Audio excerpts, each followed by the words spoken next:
Hello there, and welcome to Hessy Maven Studios.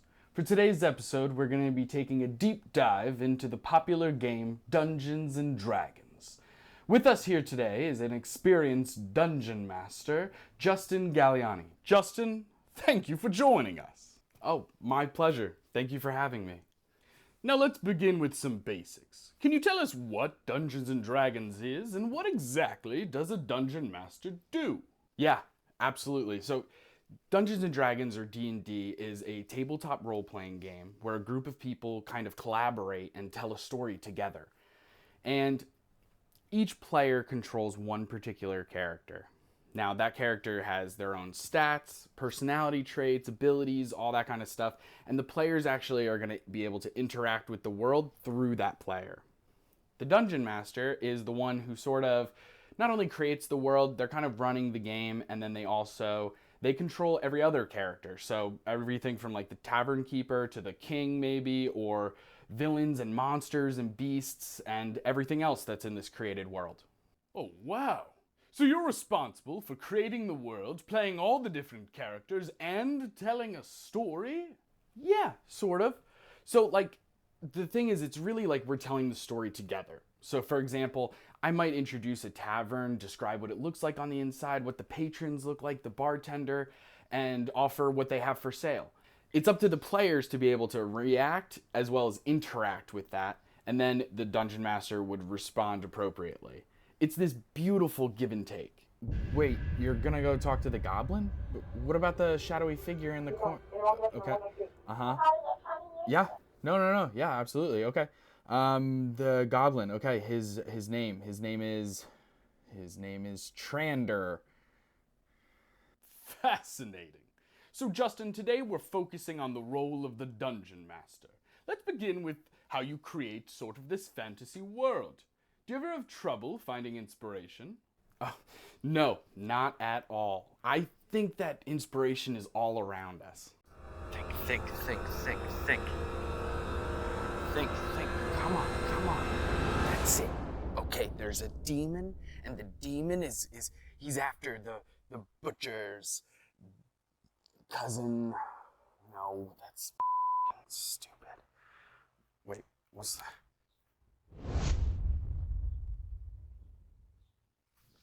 That's it.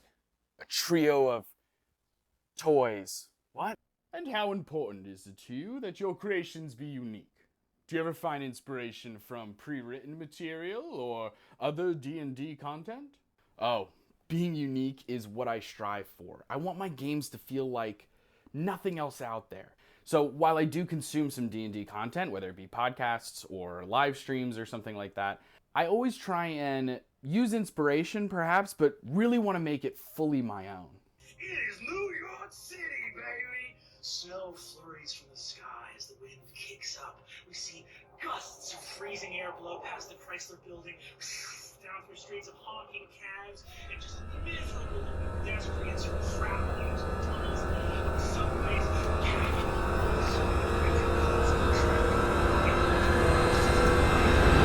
Okay guys, so this is like a magical version of New York City.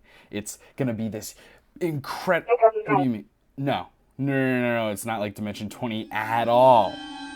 Oh, Brennan, you little minx. Well, that's very admirable. So, other than the environment and the overarching plot, what steps need to be taken in terms of preparation for a particular session? Oh, all kinds of stuff. So, I guess it starts with making sure that you know where the last session ended, and then you can create a rough outline from there about what the next session will have in store.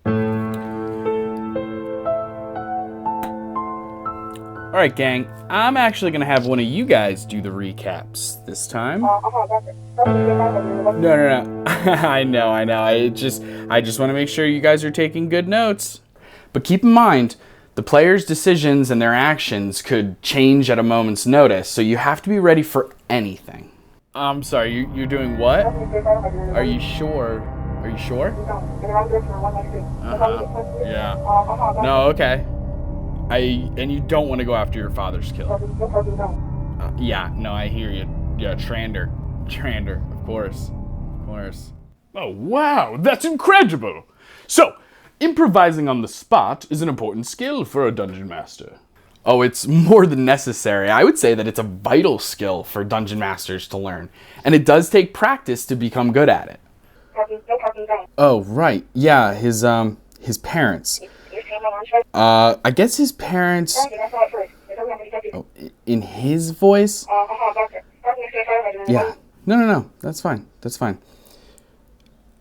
I haven't seen my parents in over 15 years. They were, taken prisoner, by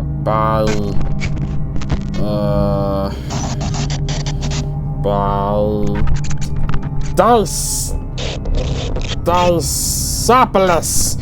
They were taken by the dragon Dicepolis. Okay.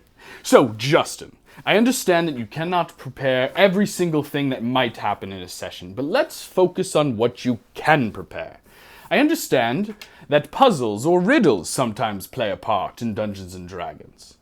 Do you ever have trouble coming up with those? Puzzles and riddles? No, I mean, sometimes they just come to you. Sometimes you do have to put a little bit of work in, but it's not that hard. Come on. Oh, here's one. And the answer is, what? There's no way they're gonna get this. Who the hell made this? Gosh, I'm sure it's amazing to see your mind at work. Now, for some of our viewers, this may seem obvious, but humor me. Are there dungeons and/or dragons in D&D? If so, what are they like? Well, there are definitely both in D&D. Dungeons are a vital environment that you find in so many different games.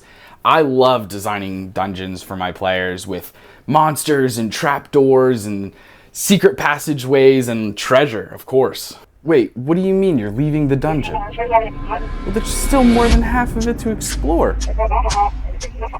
Well, yeah, you did kill the vampire already.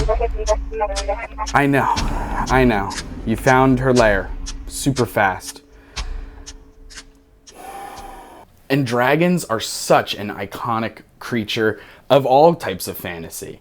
But in D&D, they are feared and terrifying creatures that, as they age, they actually become more powerful. So, many groups have probably come across a dragon, but to defeat one, that's very difficult. And the ancient dragon rears onto its hind legs and lets out a mighty roar. I'm sorry, what? Okay. And how much damage is that? Jesus Christ. Okay, well, the dragon is dead. Ooh, that sounds scary. Now, you also mentioned traps and treasures. What does a dungeon master have to do to prepare for those? So, traps can be a little tricky, but they're a lot of fun. And I know it might sound a little diabolical, but man, when you design a trap that's very complex and has a lot of moving parts and your players walk right into it, there is nothing more rewarding. All right, it's your turn. What are you gonna do? Oh, you're gonna use magic to pull the lever. Okay, what's the, just to be safe, what's the range on that spell? 60 feet. Okay, awesome, sick, cool. So you magically pull the lever from a distance, and the trapdoor opens far away from you. As for treasure, that's always a good time. I think the most important thing is to keep in mind that as the difficulty of the encounter increases, so too should the loot. But you also want to make sure that it is balanced. So what that means is making sure that they don't get too much gold too early on. I'm sorry, you have how much gold? Since when? I did. And you also, if you're giving out magic items, you want to make sure that it's an appropriate level for the level of their characters. I'm sorry, your sword does what? Fireball? Brilliant! Well, that's amazing. Well, I just might have to find a group and play a game myself. I think I'll play a Mage, furry. Well, actually, a furry... All right. Well, that's all for this episode of Hessy Maven Studios. Justin, thanks for stopping by and giving us a sneak peek into what it's like to be a dungeon master. Of course, my pleasure. Please remember to subscribe to Hessy Maven, where we have all kinds of content, from podcasts to TikToks to gaming, true crime, and a variety of other things. Here we believe that niches are boring. So tune in next time where we'll talk about something else. Bye!